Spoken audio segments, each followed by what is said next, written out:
a coisa realmente é muito complicada. Bom, hoje nós teremos atrações aí pelo vídeo ainda, né? Porque não tem como ser presencial.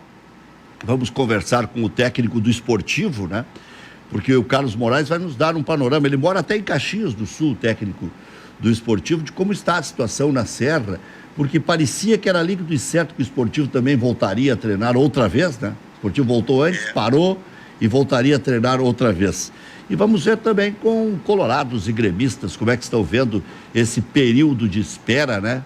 Que é um período nervoso, um período que deixa o torcedor decepcionado, porque o torcedor fica naquela, mas não se pode arriscar a vida e tal, mas ele tem a esperança que no Rio Grande do Sul, por ter uma condição melhor, a bola role, mas ainda está um tanto quanto distante disso acontecer.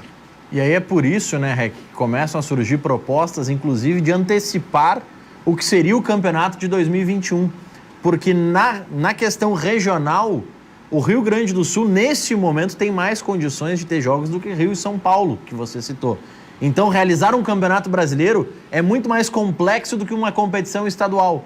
Até é uma forma de tentar manter os jogadores em atividade. Porque, digamos que se decida voltar ao Campeonato Gaúcho, que passe os 2 meses que o governador Eduardo Leite falou, que é o período que ele estima entre a preparação dos clubes, os jogos e a conclusão do campeonato. E depois do Gauchão, porque no ritmo que nós estamos acompanhando, especialmente Rio e São Paulo, não se vai ter condições de jogos lá. O que os clubes vão fazer depois de concluir esses 7 jogos que têm em aberto, né? Muito bem, nós já vamos conversar com o Zé Vecchio Filho. Eu fico ouvindo a conversa aqui o pessoal da retaguarda, então eu fico narrando aqui, né?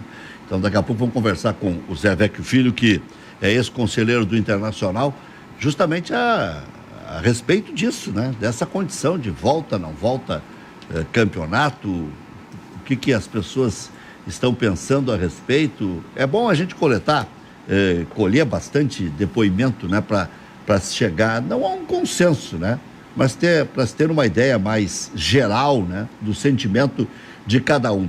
Há quem apregoe, se for ligeirinho, em poucos dias, né?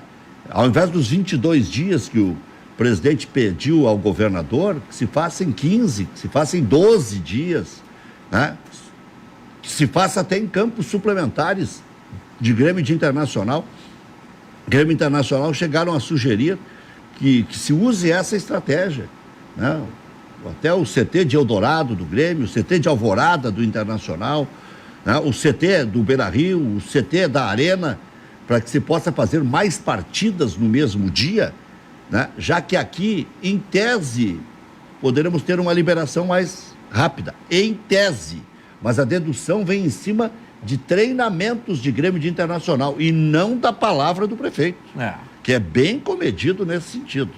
O prefeito, em momento algum, alimentou essa possibilidade de retorno imediato, né?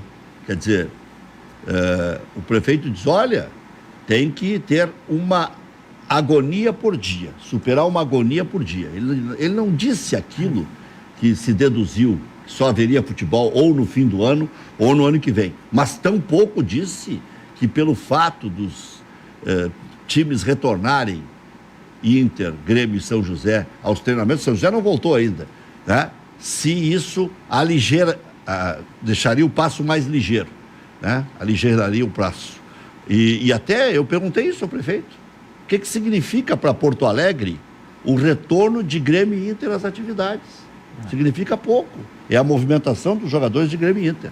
E até o presidente Romildo, consciente, né, da necessidade de que todos tenham pelo menos 15, 20 dias de trabalho, chegou a falar sobre isso, que os times do interior também precisariam retornar. E aí não é treinando em Porto Alegre, aqui seria aquele torneio rápido para liquidar com a fatura, né? E outra, né? E vai realizar esse torneio, Rec? Onde é que os clubes do interior vão se hospedar? Não, aí reabrem os hotéis de uma maneira improvisada. Mas aí tu tem que liberar o hotel, tu tem que ter toda uma infraestrutura no hotel de higienização. Envolve muito mais do que só o futebol em si, né? O negócio é que ficou tudo muito sufocado. Aconteça o que acontecer, se forem 3 sedes é ruim, se forem 2 sedes é ruim, se for uma sede só também é muito complicado, e uma sede só tem um lugar que pode ser, que é Porto Alegre. Tem o Zequinha, tem o Inter, tem o Grêmio, tem a Alvorada, tem o Eldorado e tem o Porto Alegre lá, por que não? Pode ser, mas eu nem sei em que condições está, né? Deve estar tudo abandonado, né? Porque o Ronaldinho e o Assis ainda estão até presos, né? Eu nem sei a quem pertence o Porto Alegre, é uma briga judicial. Pois é. Então, nem sei se tem ainda condições de sediar partidas oficiais. A verdade é que nós estamos vivendo um momento de exceção e há que se ter tolerância com isso, não adianta nada. Se não vão receber a última parcela ou se vão receber a última parcela, são outros 500. No Rio de Janeiro, Rec, hoje pela manhã, a Federação do Rio, juntamente com a boa parte dos clubes cariocas, divulgou uma carta, uma nota, enfim, pedindo às autoridades que liberem o futebol e dizendo que desejam retornar às atividades o mais breve que lhes for possível.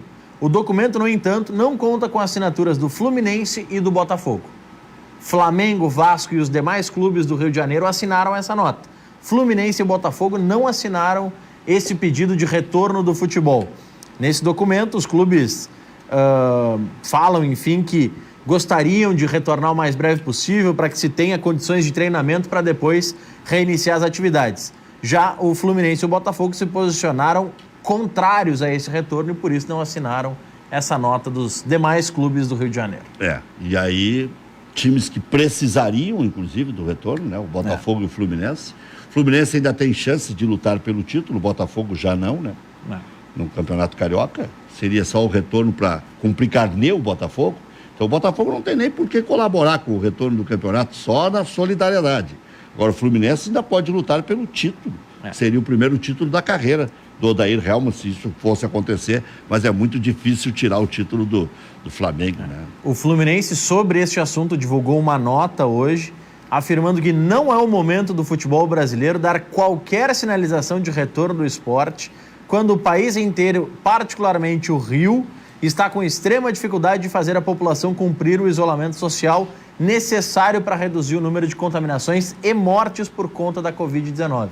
Então o Fluminense oficialmente se posiciona contra não só o movimento que pedem os cariocas de voltar, mas que em todo o Brasil se tenha esse movimento, entre os quais, obviamente, os movimentos que já fizeram o Grêmio Inter. E aí, Rec, tem uma entrevista de um médico vinculado à FIFA, dizendo que no mundo ideal seriam realizados testes ainda mais frequentes.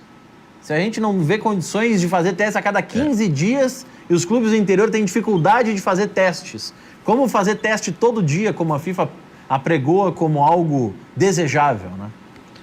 Muito bem, vamos falar com o Lucas Bolzan, porque a situação ainda é muito complicada, desde a vez que mantivemos aquele contato anterior. De lá para cá não clareou em momento algum. Só quando o Caboclo deu aquela entrevista, dando a entender que poderia até se almejar, em princípio, que viesse a começar a competição estadual no dia 17 de maio, até porque o Rio Grande do Sul era que tinha as melhores condições. Então se especulou que seria aqui, ou seria Santa Catarina, ou seria no Paraná. Mas deu uma piorada também em relação a isso, a condição no Rio Grande do Sul. Os números já não são mais tão, assim, tranquilizadores, né, para usar uma palavra adequada. E no interior é uma incógnita, né? Porque aí vai depender da bandeira, vai depender do dia, vai depender do momento, da orientação do governador. Está dependendo de muitas mãos e por isso está complicando um pouco o retorno do estadual. Será que amanhã à tarde os clubes vão se reunir para dizer, deu? Não continua mais? O que você espera? Bolzan, boa noite.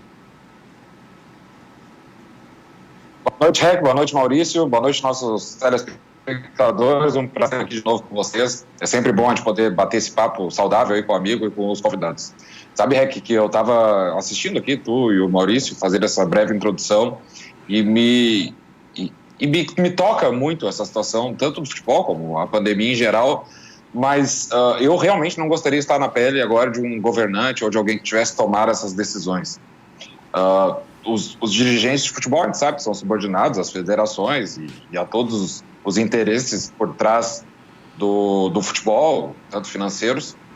E amanhã, eu sinceramente acho que não vai ser estipulado aquele prazo que inicialmente se falou de agora no final desse mês. Então, se voltar ao gauchão, eu não acredito que seja dentro do mês de maio, talvez no próximo mês de junho. Mas o Maurício fez um alerta muito, muito interessante ali, quando ele disse, mas são 7 partidas, mais o final e depois. O que seria, né? Porque alguns estados do Brasil não vão ter condições de ter futebol durante esse ano. Ali a situação no Nordeste lá, foi decretado lockdown pelo Flávio Dino lá, o governador. Então, imagina, lá futebol não vai ter esse ano. Eu sinceramente, eu fico muito reflexível e gostaria muito que as autoridades brasileiras tivessem um pulso forte agora para tomar as decisões corretas de acordo com base, óbvio, na ciência. Tem uma situação aí que os clubes fazem o cálculo bem apertadinho, né? Vê o Juventude. Juventude está para contratar para a Série B, mas não contrata porque não sabe quando é que vai começar. 3, 4 meses de salário, sem entrar nada, é um monte para clubes do interior. É um monte. Para Grêmio Internacional já é um monte. E quando lá atrás, eu vi que agora outros se sucederam, até vi uma publicação hoje à tarde falando que os jogadores do Internacional não cederam nada para o clube. Os do Grêmio também não. Cederam uma perspectiva se vir a melhorar a situação. Quer dizer, então, não cederam, não caiu a ficha em muita gente. Porque parece que no futebol sempre se dá um jeito. E nós temos um dos caras mais lúcidos da história do futebol, que é o presidente Romildo, não é porque você é parente dele, mas o presidente é muito transparente, muito direto, muito perspicaz. Ele participou de várias reuniões, ele ouviu várias versões, várias análises, lê de tudo um pouco, recebe de diversas fontes várias informações. E o presidente mesmo chegou a dizer que não tem como encarar. Se o Grêmio, que se organizou, passou a não dever para banco, chega a essa conclusão, o que se dirá de todos os outros clubes, inclusive o Flamengo, que pegou 90 milhões agora, do Palmeiras, que tem uma parceria. O parceiro também quer alguma efetividade. Então, tá muito complicado. E a situação do Juventude, eu estava dizendo, o Juventude tinha para anunciar 2 jogadores que poderiam atuar no campeonato estadual, reforçando a situação de escapar do rebaixamento. O Juventude ainda corre um sério risco de ser rebaixado no estadual. E o Juventude ia contratar o Wellington Silva, que foi lateral direito do Internacional, jogou no Fluminense e tal. Um jogador até interessante para o tamanho do Juventude. E o outro seria o Carlos Eduardo, que foi vice-campeão da América pelo Grêmio, saiu daqui na tenra idade, tem uma carreira relativamente boa, se prejudicou muito em função das lesões, mas é um jogador de extremo talento, mas precisaria de uma adaptação, de uma preparação física e de um contrato maior, senão esses caras não vão vir para cá para jogar 5, 6 partidas, sem saber se vai ter Série B, se vai começar em setembro, outubro, novembro. Enquanto isso, a Conmebol garante que vai sair a Libertadores da América. Eu não sei baseado no quê, né? Mas está garantindo aí que vai sair a Taça Libertadores da América. É dureza, né, Bolzan? Tu sabe, Rec, que eu acho que é importante a gente falar sobre essa questão de liderança e de como as pessoas estão encarando esse desafio que é enfrentar a crise da pandemia. Como tu bem citaste, o nosso presidente, ele tem, né, como todo ser humano, tem grandes qualidades e grandes defeitos, não tão específicas para a questão de gestão de futebol, mas uma das maiores qualidades dele, com certeza, é a capacidade de ouvir, de compreender e de lidar com essas situações.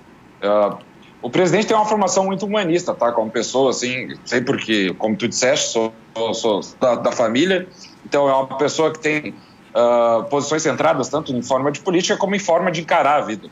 E uma dessas formas que ele tem é exatamente essa do diálogo. A construção do diálogo com o grupo de jogadores é a mesma que passa também com os funcionários e é a mesma que tem que passar com as federações. O Grêmio está saindo bem desse sistema, desse problema na pandemia exatamente por causa dessa capacidade de diálogo. No Grêmio não houveram as demissões que, enfim, a imprensa está falando aí, porque o presidente adotou um discurso talvez um pouco mais humanista de se suspender, se utilizar aquelas benefícios que o governo nos trouxe, que eu já falei em outro programa aqui junto contigo, para garantir que o mínimo de dignidade para esse funcionário.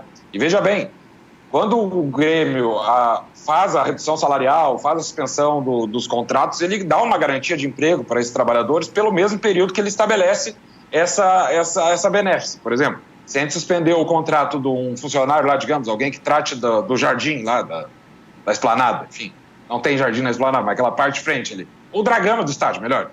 Se eu suspendo o contrato dele por 2 meses, então automaticamente, depois que ele voltar, eu não posso demiti-lo por 2 meses. Então dá 4 meses de dignidade para uma família. Eu acho que é importante a gente saber que as nossas lideranças e o futebol, sim, mexe com... Tanto é que a gente tem uma imprensa especializada, e o REC aí está há uns 2, 3 anos nela, aí já nos ajudando diariamente. Tem uma imprensa especializada, então é uma força tão forte nesse país que tem que ser encontrada uma solução. Eu estava conversando esses dias com alguns conselheiros ali do meu grupo político e efetivamente a FIFA pesa alguns protocolos. E esses protocolos, se cumpridos a regra, pelo menos o público diz, olha, cientificamente eu tenho a possibilidade de poder dar um jeito de encaminhar a situação para ver o que está acontecendo. Mas a situação dos clubes do interior, olha, é que eu não vislumbre de maneira nenhuma que consigam lidar com essa situação. E o que eu quero concluir com isso? Essa pandemia vai ser uma virada de jogo em vários aspectos da nossa vida. Mas no futebol, com certeza. Os altos salários, essa maneira como o jogador se relaciona com o clube, isso vai ter que mudar. Porque os clubes do futebol brasileiro vão ter problemas sérios. Se os campeonatos não voltarem, os clubes vão quebrar. E aí tu pensa num clube, por exemplo, Cruzeiro.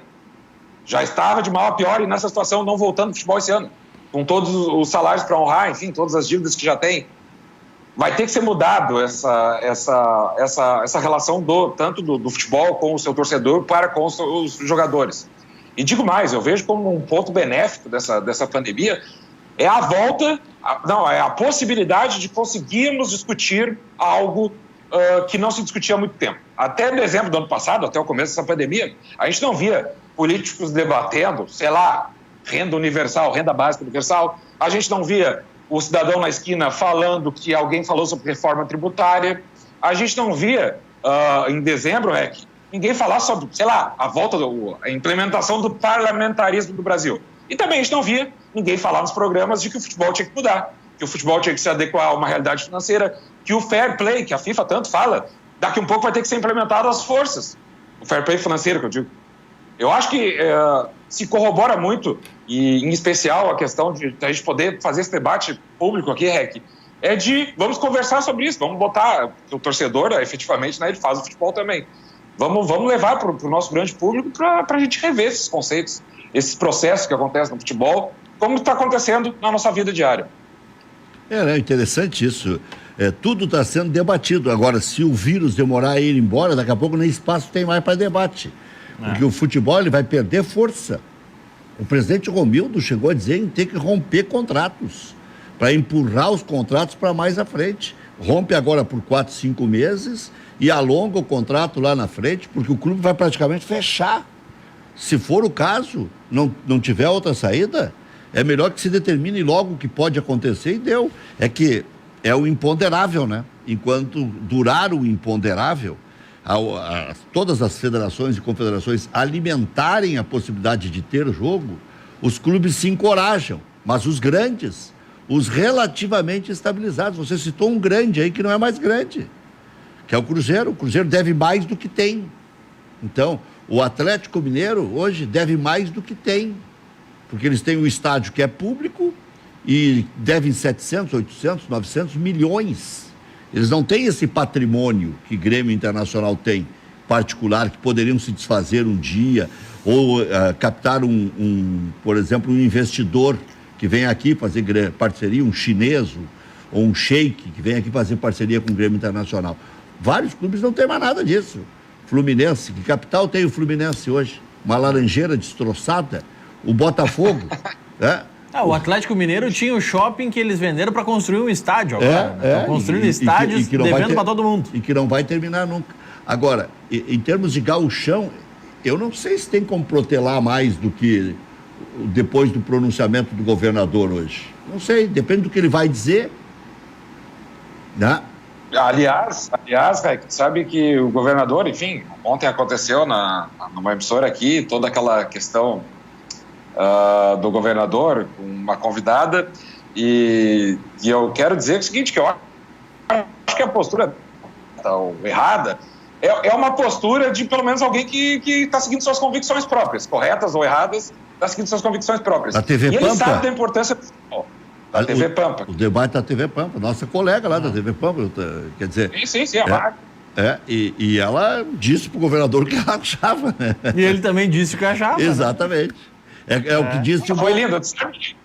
Vocês dois aí que são da imprensa, né? E eu admiro vocês. Eu quero te fazer uma pergunta, Rec, aqui, se puder, né? Se puder a liberdade de mudar um pouquinho o lado. Aqui tudo vale. Eu tô tão barbarizado com aquela questão que a Regina Duarte fez na CNN, que tu provavelmente deve ter ouvido. E tu, um jornalista experiente, né? Uma pessoa do bem. Aliás... Eu fiquei com pena dela. Como você diz? Não, eu fiquei com vergonha alheia, né? Não, tinha um personagem construído. Tu tinha um personagem construído de uma atriz muito sorridente, muito carismática, que enfim, entrou nos lares brasileiros de uma maneira tão forte e simplesmente ela se revela uma pessoa totalmente diferente. Já aconteceu isso contigo, Rec? Alguma coisa? Algum convidado ter algum resquício daqui para um programa? Não, já me deu branco, como brancos assim, dá em todo mundo, mas me parece que ela não tem o menor preparo, o menor traquejo para estar ali, não sabe nem por que entrou nessa fria, né? Eu cheguei a dizer que me parecia a Vanusa cantando o hino nacional. Mais ou menos por aí. Não, eu não tinha visto um caos igual aquele. Ela não tem a menor condição de amanhã voltar para a cadeira. O que ela vai dizer? Sabe que é psicológico aquela questão ali, tem CID, né? Tem um Código Internacional de Doença que define, eu acho, aquilo ali. Eu não sou médico, enfim, também não tenho nem a mínima pretensão, mas, olha, talvez pelo estresse da situação que está sendo pressionada, mas aquilo ali, vê a desconstrução dos personagens que a gente está tendo, e é mais um efeito disso, né, Rec? E por isso que eu te fiz a brincadeira de perguntar se algum convidado teu tinha passado por alguma coisa parecida, de querer abandonar no ar, porque foi uma situação tão vexatória, assim, que, olha... Não, enfim, o país está passando... A imprensa está nos dando exemplos muito bons e muito ruins, por óbvio, mas o que está acontecendo hoje em dia na política brasileira, olha, é de ser estudado, Ela teve o piti, que eu acho que foi a melhor coisa que aconteceu ali, porque daí terminou a entrevista. Porque a entrevista só ia piorando. Ela não sabia o que estava falando, ia piorando. Né? Ela não sabe... parte da ditadura... ela não tem noção, Não, olha, não tem que noção. loucura, tio. Não escreveram script, então... Desculpa destoar o assunto de futebol. Não, mas é bom, é um bom assunto. Olha aqui, ó, tirou o papelzinho decorado da dramatização. Sei que tu gosta disso, de comentar esse tipo de coisa, até por ser humano. Eu sei que tu gosta disso e também por tua profissão. Mas olha, tem que ser falado. Nós temos a questão do governador e temos a questão da Regina Duarte, que são marcos, né? Tanto uma gaúcha e outra nacional, do que está acontecendo, porque as pessoas simplesmente estão enlouquecendo. Não tem... Não, é verdade, Agora... Tranquilo que eu vou ficar assim legalzinho no teu programa, tá? Pode confiar em mim.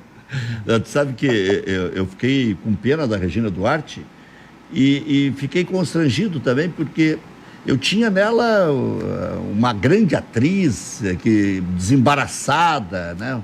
Pô, olha, ela contracenando com o Lima Duarte, uma das melhores, a Viúva Porcina, né? Isso não é do meu tempo, Rei. Você é da tua Rec. E Maurício não. Não, vocês não assistem o Viva, né? Não. Coisa antiga que eu assisto é só no Sport TV, um ou outro VT da Copa. Sport TV agora também é só coisa do passado, né? Mas, Maurício, parte da velhice é isso aí, cara. Tem que lembrar o passado e ser saudosista. Tá certo, Rec? Não, por isso que eu preferia que ela tivesse ficado só como Viúva Porcina. Agora, ela não tem mais condições de continuar no ministério, né? Pelo amor de Deus, um ministério tão importante, né? Entregue para uma pessoa completamente despreparada. Porque certo, o presidente era fã dela, porque não tem outra explicação, né? Não tem o menor traquejo para aquilo ali, mas não tem a menor condição de explicar uma situação ínfima que seja. Se tirar o papel da mão dela, ela tinha que ler o óbvio. Então, eu acho que até aquela briga com a Maetê foi a melhor coisa que aconteceu para ela. Porque ela estava se enrolando de uma maneira tal que, meu Deus do céu, o que é isso? Tu sabe, eu não é um comentário de nenhuma parte política que eu estou fazendo, pelo contrário, mas assim, o presidente tem uma satisfação de quem briga com a imprensa, então eu acho que ela vai continuar no posto, tá? Só uma opinião. Bah. Depois disso. Deixa eu ouvir a opinião do Zé Vecchio Filho aí. Seduz ele, isso. Como é que é, ô Bolzan? Seduz ele, essa questão da briga com a imprensa. Então, eu acho que agora ela vai se manter mais ainda no cargo, vai ganhar mais a confiança dele depois do que ela fez. Para nossa tristeza coletiva. Deixa eu ouvir o Zé Vecchio Filho, se ele gostou da manifestação da Regina Duarte, a entrevista CNN. E tem a nossa entrevista aqui também da colega da TV Pampa com o governador, né? Nós estamos falando de coisas que vão marcar esse tipo de situação que nós estamos vivendo, né? O estresse, a falta de domínio até de alguns assuntos de políticos, né? Improvisados, como é o caso da Regina Duarte, em plena era que nós estamos precisando de bons comunicadores, de gente que se pronuncie adequadamente para que o público possa ter domínio. E aí, Vecchio? Bom, boa noite, Rec, boa noite aos demais convidados aí e os teus telespectadores. Não sei se tu me ouve bem, está tudo tranquilo? Tudo tranquilo. É que eu acho que nós estamos vivendo aí uma versão número 5 dos filmes dos Trapalhões, né?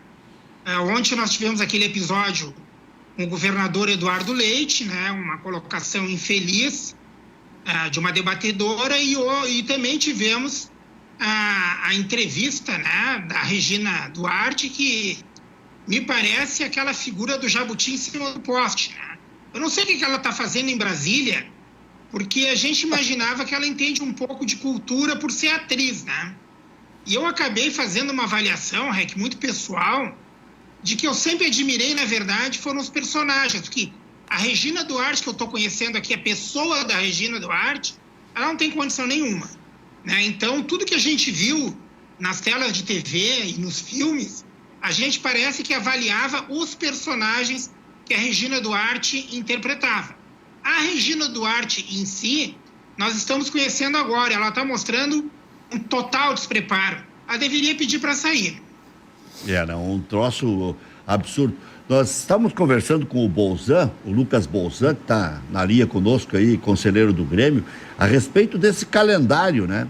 Até quando e até quanto os clubes vão suportar? Você que foi vice-presidente do Conselho Deliberativo do Internacional, já sabe que já numa situação normal, uma pipinosa clube de futebol, imagine se demorar mais um mês, porque as pessoas dizem, mas não tem condições de suportar nem 2 meses. Não, são 2 meses de absoluta seca, de contratos longos com jogadores de futebol, com contratos longos com fornecedores, com emissoras de televisão, e a perspectiva futura, ela não existe. Não é nem que seja boa ou ruim, nem razoável, ela não existe, não se sabe o que vai acontecer. Então, nós estamos vivendo do imponderável. Como diria... Minha saudação é o conselheiro Lucas Bolzan do Grêmio, ilustre debatedor. Eu te diria o seguinte, Rec, os clubes de futebol estão vivendo o que todos nós estamos vivendo em todos os setores. A economia mundial derreteu. Essa pandemia, ela está fazendo um estrago muito próximo do estrago feito pelas guerras mundiais. Eu não estava vivo, não havia nascido na Segunda Guerra, mas o que a gente lê e o que a história reporta, a economia mundial, ela foi ao solo, foi abaixo do chão, né? Afundou, fundo do poço. E agora não vai ser diferente, né? Nós estamos vivendo aí um momento em que o próprio liberalismo, né, onde todo mundo fala que a livre economia e etc., mas está todo mundo contando com o governo, ou seja, aquele discurso do Estado mínimo agora está um pouquinho de lado, né? Quando está todo mundo bem, o discurso é o seguinte: Estado mínimo, não se metam em nada. Agora que o bicho está pegando, e a culpa não é de governo nenhum, é uma doença, né? Os Estados Unidos estão passando pelo que está passando, começou a emitir moeda, né? A Itália negligenciou e agora está pagando o preço. A Espanha negligenciou e já pagou o seu preço. O Brasil, se negligenciar, vai pagar também. os clubes de futebol, agora encaminhando a tua resposta, da tua pergunta, né? Os clubes de futebol estão pagando o preço de gestões absolutamente responsáveis, que pagaram salários surreais para jogadores de futebol. Estes não aceitam perder nada. Vou falar do meu clube, o Internacional. O mote da semana da imprensa foram as demissões do Internacional, Rec. Por que demitir o Índio? Por que demitir os funcionários?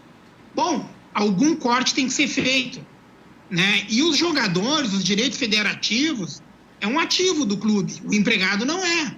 Então, em algum lugar, tem que fazer um corte. Eu não sei exatamente o que o Índio fazia como empregado Inter, mas se a diretoria que está lá com os números na mão houve por bem colocar o Índio nessa lista de demissões, por mais que sejam brilhantes os serviços por ele prestado, e ele foi muito bem pago para isso, né?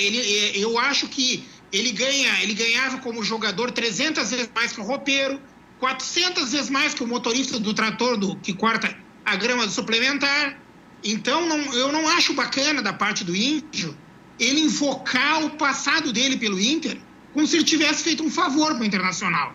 Não, ele jogou, ele prestou um excelente trabalho, foi um grande jogador, está na galeria dos ídolos do Internacional.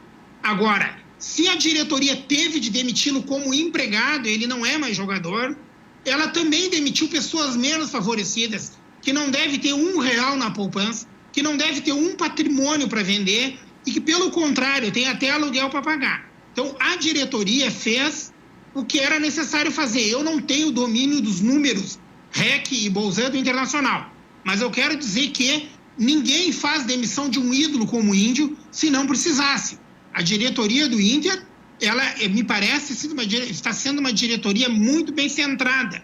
Portanto, os clubes agora vão ter que ou vender seus jogadores para recompor o caixa, e me parece que o Grêmio está encaminhando nesse sentido, o Inter está também com sondagens do Fux e outros, e talvez consigamos, com essas vendas aí para o exterior, reequilibrar o caixa até julho. Mas eu não me engano, Rec, essa pandemia vai perdurar até o final de maio ou até o meio de junho. E eu acho que nós não vamos ter futebol com público antes do dia 15 de junho.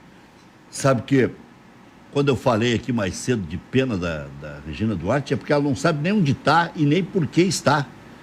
Pena da autoanálise que ela fez. É nesse sentido que eu falei de pena, porque o jeito que ela se portou foi lamentável, né? Mesmo que não tivesse o menor preparo, poderia ter educação ou ter noção de câmeras, já que ela trabalha com câmeras a vida inteira e sabe que pode sim entrar alguém de um estúdio, alguém do outro estúdio para interagir. Por que não? É que como ela não tinha domínio do assunto, ela resolveu apelar, ficou ridículo aquilo ali, ficou pobre, ficou, nossa senhora, transtornada, meu divino. E a respeito do Índio, Lucas e Vecchio, eu me posicionei ontem aqui e disse exatamente isso, ou parecido com o que disse o Vecchio. O Índio ganhava, eu achava que eram uns 5 mil, me falaram que é 10 mil. E o Índio é o seguinte, não havendo viagem por fazer agora da comunicação social do Internacional, é proibido que ele realize esse trabalho por 3, 4, 5, 6 meses. Nada impede que ele venha a fechar um contrato no futuro. Por quê? A banda, o Baldasso, o Índio e 2 fotógrafos eram terceirizados. Eles tinham empresa, prestavam serviços ao Internacional. Era mais simples de romper. E o Índio, de repente, pelo que eu depreendo, era ele ou outros 4 funcionários. Só que, aí é que está. Esse é um cálculo pequeno, somando tudo dá 300 e poucos mil, vai dar 2 milhões e 400. Que um jogador já daria isso. Mas aí entra a legislação, que é diferente. Para dispensar o jogador tem que pagar o contrato inteiro. Sabe por que a gente acaba repetindo tudo e virando meio papagaio? Porque as pessoas ainda assim não entendem. Ah, mas tira 2 ou 3 caras. Se tirar 2 ou 3 caras, agora tem que pagar 100%. E houve a proposição de que se voltasse à regra antiga de pagar 50%, e houve a grita dos advogados trabalhistas, dos sindicatos, que isso é um absurdo, seria retroceder, seria de novo fazer do jogador... Retirar direitos. Retirar direito do jogador. Então, é polêmica a situação. Eu concordo com o Vecchio. Ninguém de sã consciência, porque o Índio não precisa se apresentar, é um dos jogadores, é o jogador mais vitorioso da história do Internacional, então é um bom marketing para o clube, mas quando pode ser utilizado, agora não pode. Então, guardadas as devidas proporções, tem alguma lógica até a dispensa do Índio, do Fabiano Baldassi, que ganhava 20 mil para ser digital influencer. Pois é. Então, Rec, vamos rememorar aqui que, em relação ao Internacional, o clube já incinerou ídolos de estatura muito maior que o Índio, né? Nós incineramos o Falcão, nós incineramos o Figueroa, nós incineramos o Dunga, né? Ou seja, o clube foi implacável com ídolos de estatura um pouco maior que a do Índio, né? E que não eram empregados de carteira assinada, eram treinadores, etc., claro, com contratos em vigor, né? Mas assim, o Internacional, ele atende os interesses do clube. Então, o Índio pode voltar, é o que tu está dizendo, as visitas aos consulados, as reuniões consulares, elas estão paradas. Eu me lembro que na época que eu era vice-presidente do conselho, o Claudio Miro viajava, o Tovar viajava, né? E ganhava, viajava com o ônibus do Inter. Bom, mas chega um momento que não tem o que fazer, não tem por que pagar. E outra coisa, né? O Inter tem um outro ídolo que faz esse tipo de função, e esse é um operário permanentemente. O Valdomiro arrancou de 2 ou 3 mil sócios em Santa Catarina, que tinha o Internacional, 4 mil, para mais de 30 mil sócios. Ele foi fundamental num processo de mudança de rumo lá em Santa Catarina. Então, ele era protagonista da situação, meio dono da região. E o Índio não era a mola propulsora. O Índio era mais um. Era uma atração, mas não... E o Inter manteve vários jogadores, manteve o Pinga, o Ayrton Caixão, o Irã e o Fabiano, pelo que me disse o Norberto Guimarães. Esses aí devem ganhar menos, devem ganhar 2.500, 3.000. Então, na hora da guerra, como estava dizendo o Bolzan aí, o Vecchio estava falando aí, na hora da guerra acontecem algumas coisas que não tem como segurar. E aí, Rec, a gente pode aproveitar. Diga, Vecchio. Quantos jogadores o Rec Bolzan, o Internacional abrigou também nas categorias de base? Eu me lembro que o André Chapeador, uma época, era até treinador de uma das categorias, né? Então, quer dizer, o clube não deixa... Teve um berro, uma época aí que todo mundo dizia que o Internacional tinha que abrigar o Gabiru também, né? Então, o Internacional tem um limite, ele não pode, né, abrigar em seu quadro funcional todos os ex-atletas para fazer a mesma coisa, porque já tem uma folha de pagamento pesada, né? Então, é muito complicado.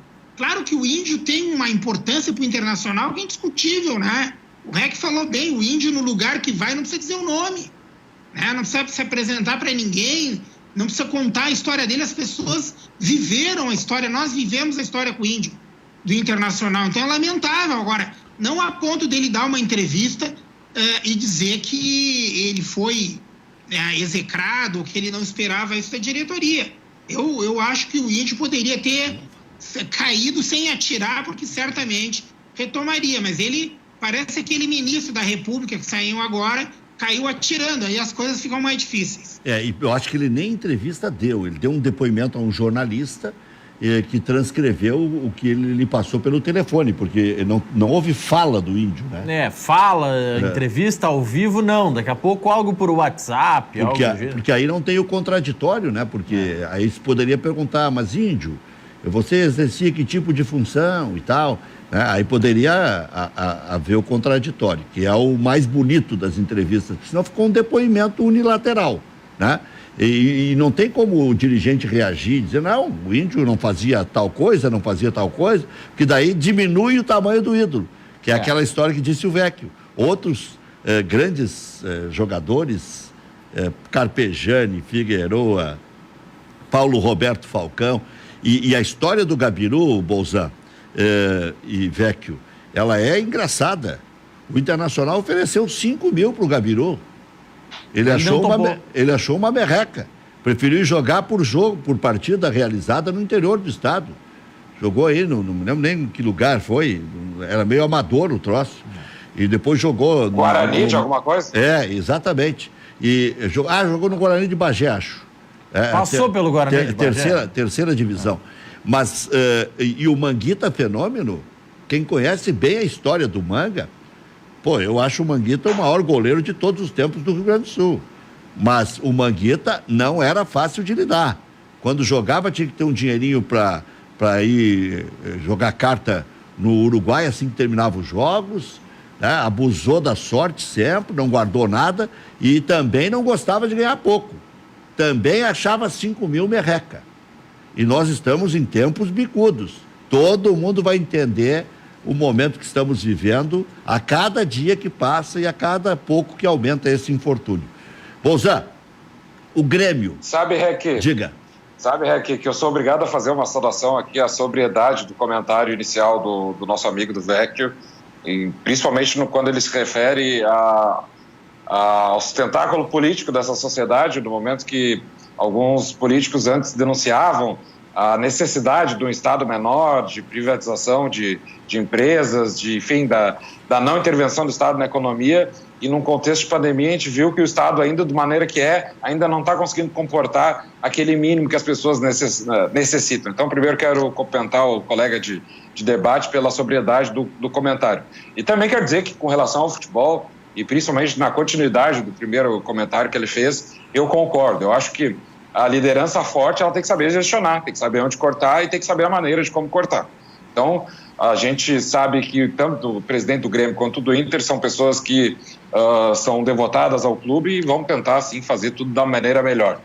Com relação ao Grêmio, eu acho que o Grêmio, financeiramente, e vocês sabem da imprensa, que a questão do nosso passivo circulante, que é aquele passivo que vence a curto prazo, o Grêmio tem melhor situação financeira do que o Internacional, porque o Grêmio conseguiu, com as vendas, enfim, com o seu controle financeiro, se adequar a esse caixa. O que faz com que o Grêmio não esteja tão necessidade de dinheiro para ontem.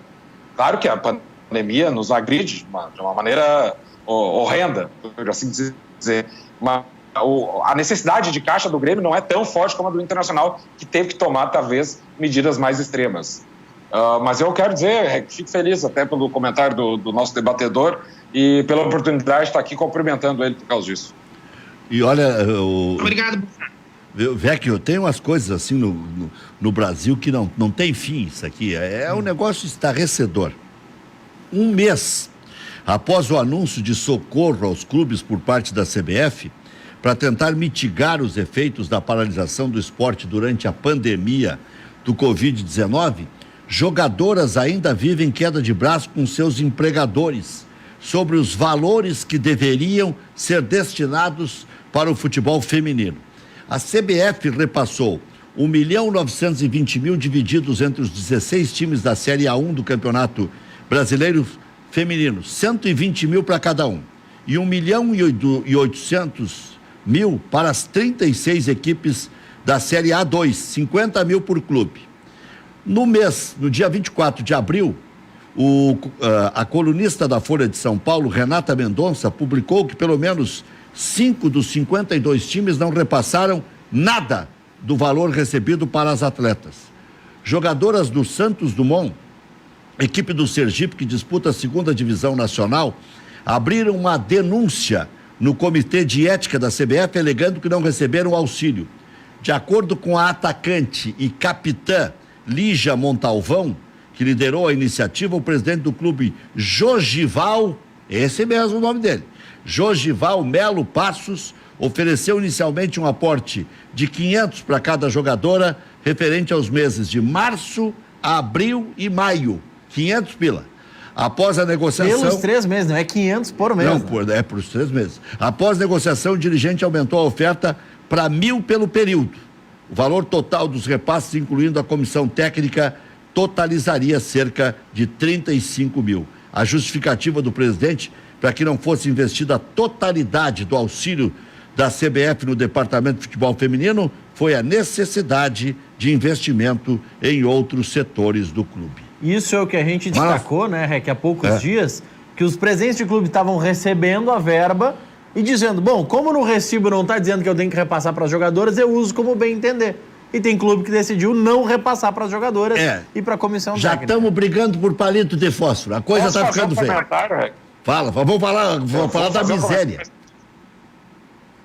Com perdão da brincadeira aí, ô Rec. Eu diria que o Jogival ajojou o dinheiro das gurias.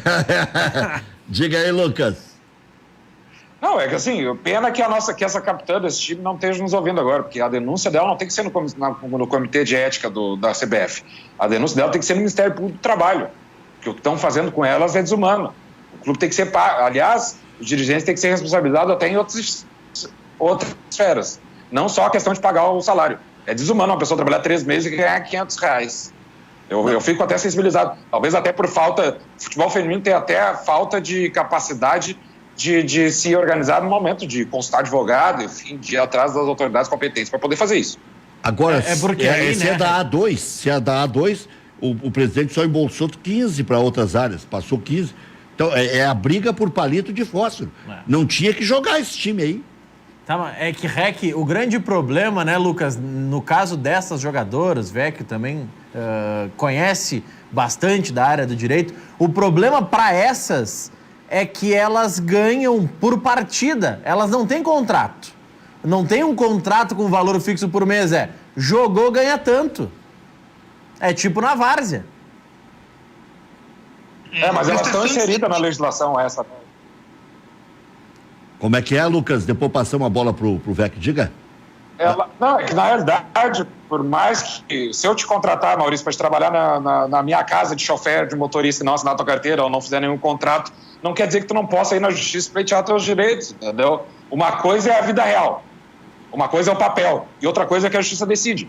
Então, assim, elas estão abrangidas pela lei, com certeza, independentemente da maneira como é feito, se está feito errado, bom, ok, entendo, mas isso pode ser resolvido. Para esse contrato por jogo, por partida ser feito, aliás, ele tem que ser mais forte documentalmente do que o próprio contrato de jogador de futebol. Então, acho que, como eu te disse, talvez falte um pouco de assessoria técnica para essas jogadoras. Vecchio. Eu te diria o seguinte, eu não sei bem a origem desse dinheiro que foi aportado na CBF e da CBF nos clubes, né? Mas se essa rubrica aí, ela tem nome e destinação, é até apropriação de verba, porque esse dinheiro tinha um destino, né? Esse dinheiro, ele era para dar um alento às profissionais e aos profissionais. Quer dizer, se ele não chegou lá, eu acho que o presidente está flertando aí até com crime, né? Porque, além da matéria trabalhista, todas as implicações trabalhistas. Não é um crime de responsabilidade, né? Mas, não fato... é uma proteção. Você apropriou, né, Jorge? Ele pegou um dinheiro que tinha um destino e no meio do caminho ele deu uma capada na grana, foi isso. Em linguagem gauchesca, ele capou. Né? Agora, e será que poderia fazer? Vecchio, o presidente Romildo hoje disse que nenhum clube aguenta se jogar tudo para o final do ano. Não é nenhum clube, nenhuma empresa, ninguém aguenta, né? Se a coisa avançar, passar de junho, né? Vamos assim, o meu marco é 15 de junho. Se passar o mês de junho e nós entrarmos julho, nesse marasmo, nesse impedimento, e agora, para piorar, nós estamos falando em lockdown, né? No Rio de Janeiro, em Niterói, hoje iria decretar lockdown no Rio de Janeiro já. Niterói é intimamente ligado com o Rio de Janeiro pela barca ali, ou seja, se o Niterói está em estado de lockdown, certamente a cidade do Rio vai entrar, né? Então, futebol, isso aí, nós estamos com uma defasagem de em torno de 15 a 20 dias em relação a São Paulo e Rio, que foram os primeiros centros a vivenciar essa crise. Então, a tendência é que aqui a gente vai atingir aí o pico da doença agora do meio para o fim do mês, né? Que ela vem crescendo. Então, se passar de junho, julho, Deus nos acuda, aí eu não sei o que vai ser para ninguém, não é só para o futebol, né?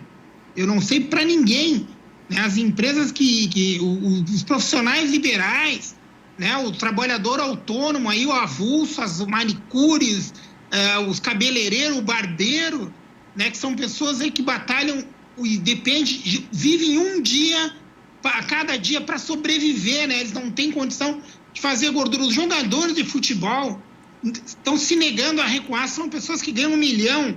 Estou falando de Série A, né? Vocês imaginem se os jogadores da Série A, que certamente têm uma enorme gordura no banco, não estão sendo sensíveis ao momento que o país está passando e aliviando os clubes. Eu esperava mais de todos os jogadores, de todos os clubes. Eu esperava que eles fossem solidários com as entidades, que lhe pagam altos salários. Eles não estão nem treinando na maioria dos casos, agora voltaram na dupla Grenal aí, o que eu até, da minha parte, acho temerário, mas eu estou decepcionado com a falta de solidariedade dos atletas. Não estou falando dos empregados, eu estou falando daquele cara que ganha 1 milhão por mês, 750 mil, que poderia sim ter um pouquinho de consciência e ter liberado os clubes no mínimo 60 dias sem receber, para que o clube pudesse pagar e não demitir ninguém da sua base, não precisasse demitir o porteiro, não precisasse demitir o roupeiro. Isso sim seria uma atitude, mas esperar atitudes dessa grandeza de jogadores de futebol, eu vou dizer uma coisa, a gente só encontra isso, via de regra, quando eles já estão aposentados. Aí quase todos viram, né, cidadãos com espírito social. Agora, na ativa, me decepcionei, porque eu não vi nenhum movimento no sentido deles dizerem, olha, nós estamos com a goiaca cheia, nós vamos ficar 60 dias aí sem cobrar salário, vamos suspender os contratos para o clube manter os menos favorecidos. Quem me acompanha sabe que eu não sei se fui eu que puxei essa crítica aí, mas desde que o Grêmio acertou pagar o direito de imagem no ano que vem de forma corrigida, eu já saltei e perguntei, inclusive, para o Amodeu, mas o quê? Isso aí é vantagem? E pagar ainda de forma corrigida? Para isso, é um deboche, né? E quando o Inter fez a mesma coisa, eu disse, bom, o Internacional copiou o mau exemplo do Grêmio, porque tinha que forçar o jogador de futebol a ceder. E, aliás, os líderes de grupos, tanto são exaltados, eles, como disse o Vecchio, deveriam puxar a turma, dizendo, quem ganha até 30, 40, não precisa descontar nada. Vamos esperar um pouquinho. Agora, quem ganha de 100, 150 para cima, vamos receber 30% e tudo mais. Agora, sabe o cálculo que vai se fazer, né, Bolzan? O cálculo que vai se fazer é o seguinte, nós já abrimos mão de 40%, que é o direito de imagem. Querem que abra mão de mais 15%, não é somando que dá 55%, porque lá eles ficaram com o direito adquirido e garantido lá para frente, com papel e tudo, né?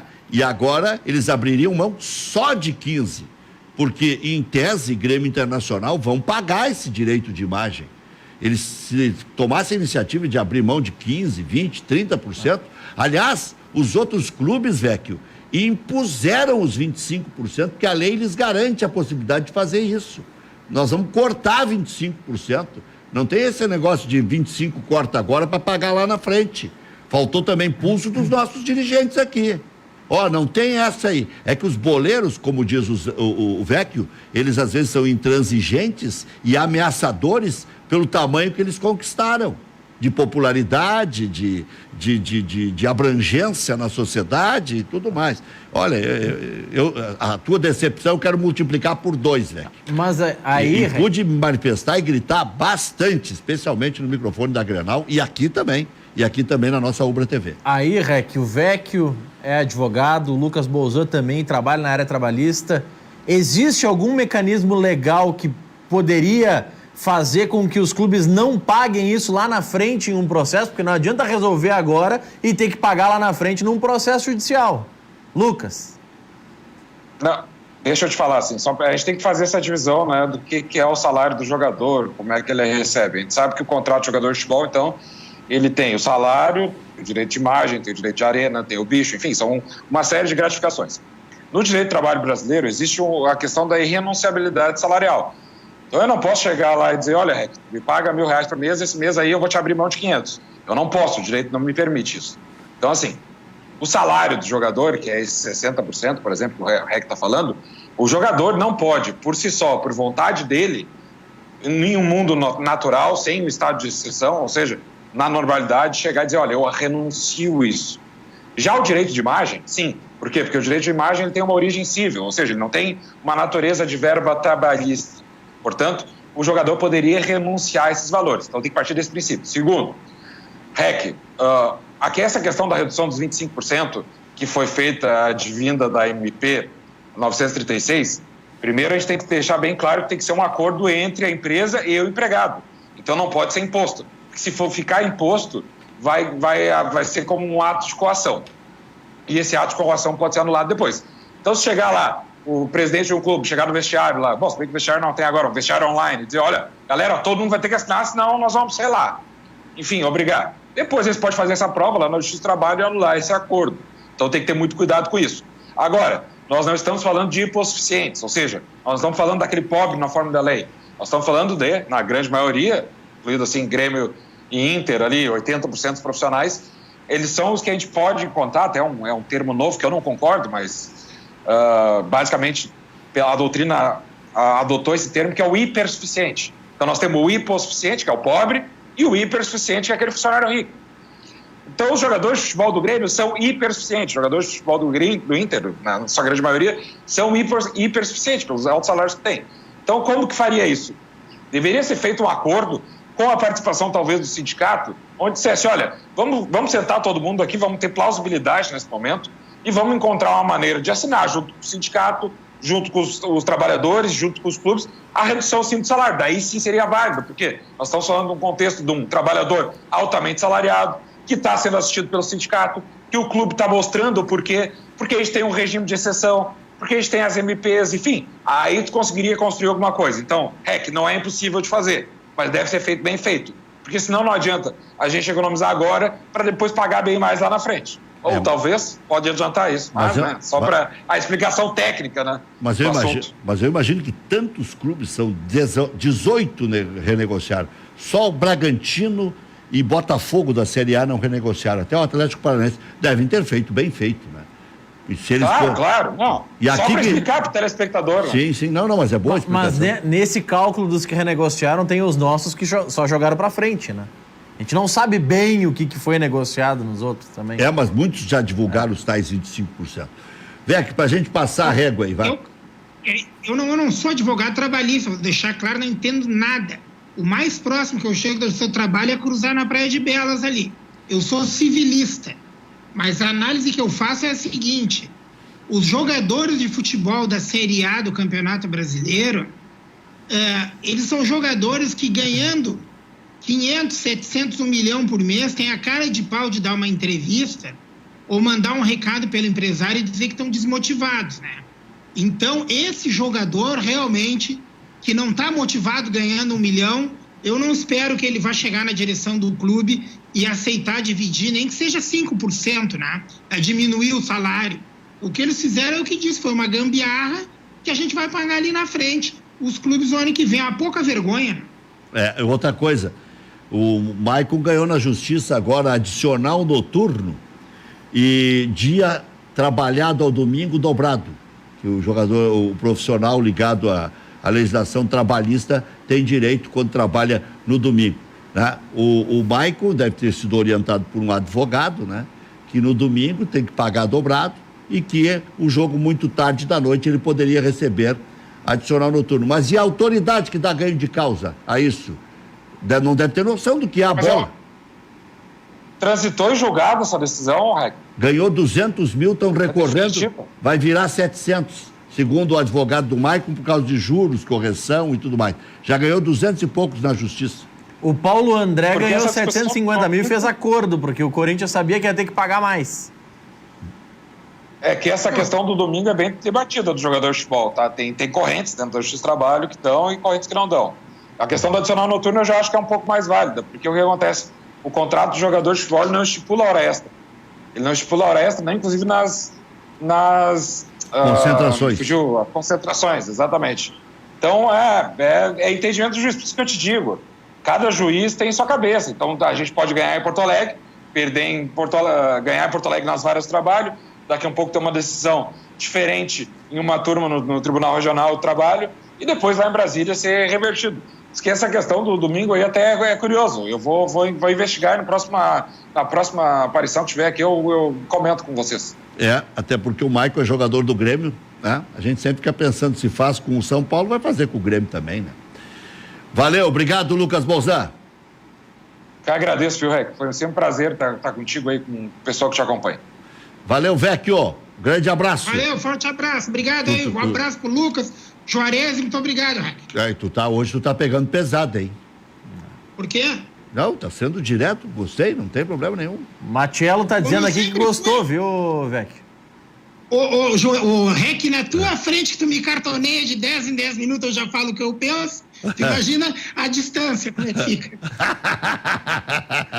Muito bem, cartoneia é muito bom. Né? Essa é a linguagem turfística, viu, Bolsa? Um grande abraço a vocês dois. Um abração. Tchau, tchau. Ó, o João Padeiro mandou um abraço, já mandou aqui. Abraço pro João Padeiro aí. O João Padeiro é o maior cabo eleitoral do Vecchio. Caçou voto até a última instância, né? Já voltamos. 8h10. Temperatura ainda agradável, não chegou o inverno, estamos em pleno outono e convivendo com esse coronavírus que nos tira do sério, né?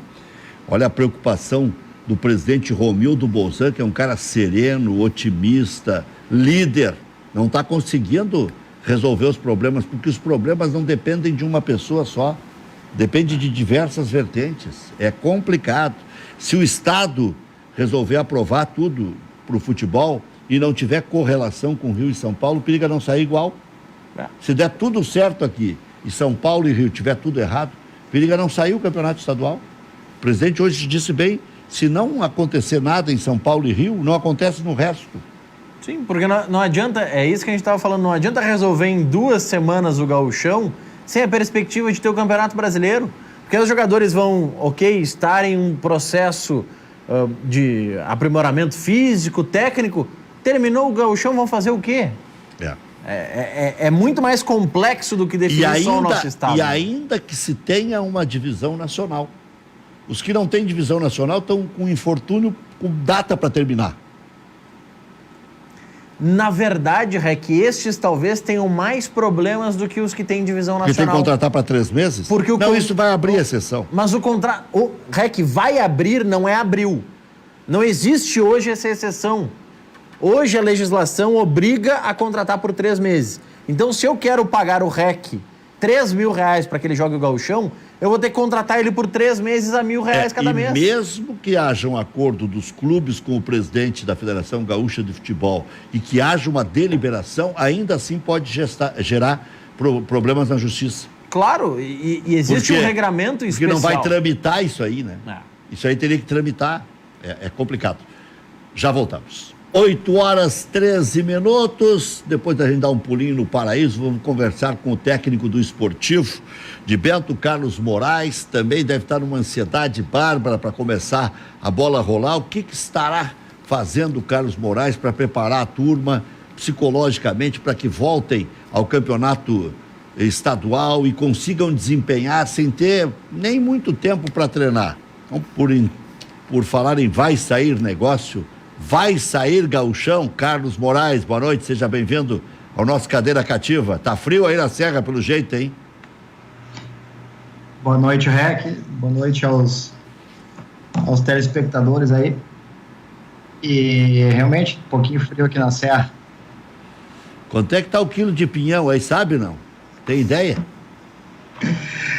Olha, não tenho ideia, porque não sou muito admirador do pinhão, né, Rec? Sabe por que eu estou perguntando isso? Porque eu fiquei apavorado, fui comprar 1 quilo de pinhão, estava R$18, R$19 o quilo.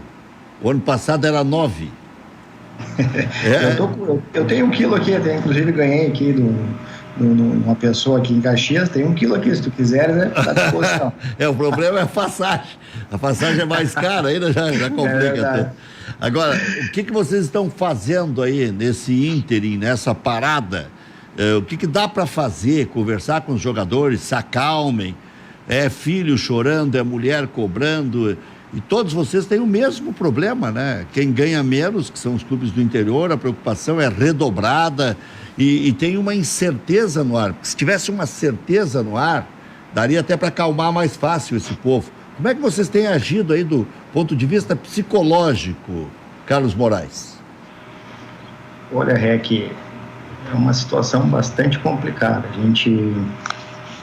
A gente tem tentado da melhor maneira possível organizar Inclusive hoje estive conversando com a minha comissão técnica, né, a respeito de como nós vamos organizar a partir de agora, até que se retorne, como pode organizar os treinamentos, né, de forma geral, individual, até mesmo videoconferência para se fazer os treinamentos, para que os atletas consigam pelo menos trabalhar a parte física individual e uma base, né, para caso a gente consiga retornar, eles estejam já num nível de preparação que nos possibilite ir para a parte mais coletiva, né. Realmente é complicado, é uma situação muito diferente que nós estamos vivendo, a gente não tem muito domínio do que pode acontecer, das decisões que vão ser tomadas. Os jogadores também ficam ansiosos, assim como nós da comissão técnica, por falta de respostas, né, Rec? Então é uma situação bem diferente, e nós estamos tentando nos adaptar da melhor maneira possível e tentando tranquilizá-los quanto àquilo que a gente pode, enquanto comissão técnica, enquanto clube, a gente pode fazer, né? O clube já deu o seu respaldo, que é um respaldo extremamente importante, que é da questão financeira, e nós, enquanto comissão técnica, vamos tentar dar um respaldo, e principalmente aí a parte física, aí está com o preparador físico do esportivo, que é o Gustavo Corrêa, e a gente vem conversando bastante para que a gente possa dar um norte para esses atletas. Carlos, quando é que retorna o esportivo às atividades? Na verdade, houve um retorno, né, que teve uma repercussão aí, em relação ao retorno esportivo. Disso, houve uma conversa do clube com a Federação Gaúcha de Futebol, onde entraram novamente num acordo. Houve uma falta de comunicação, na verdade, né, em relação aos clubes que estavam em férias, como o esportivo não tinha férias para dar. Em cima de um decreto da Prefeitura Municipal, resolveu voltar. Depois disso, houve um acordo novamente da nossa direção com a Federação, onde se optou por parar novamente. E agora nós estamos aguardando.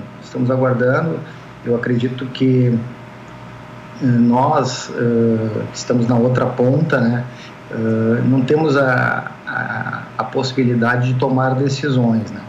A gente só pode aguardar as decisões que vão ser tomadas. A gente sabe que é muito difícil, até mesmo para as autoridades governamentais e de saúde, tomar decisões a respeito do futebol, que é um assunto muito polêmico. Estamos aguardando uma próxima determinação, principalmente da nossa direção, em relação a um retorno. Até então, o que foi nos colocado é para nós ficarmos em compasso de espera, e que a qualquer momento pode haver alguma modificação. Por enquanto estamos todos nas suas casas, aguardando o próximo passo aí do clube esportivo. Maurício. Carlos, boa noite. Eu queria saber como é que você vê, enquanto técnico do esportivo, que está a cerca de 2 horas de Porto Alegre, essas sugestões que surgem de se realizar o gauchão todo em Porto Alegre, em pequenas sedes. Você acha que isso resolveria o problema? Não resolveria? Questão de rebaixamento, tem como pensar em rebaixar alguém e adianta voltar a jogar sem os clubes terem condições de fato disputar as vagas ou os rebaixamentos? Como é que você vê isso? Olha, Maurício, prazer.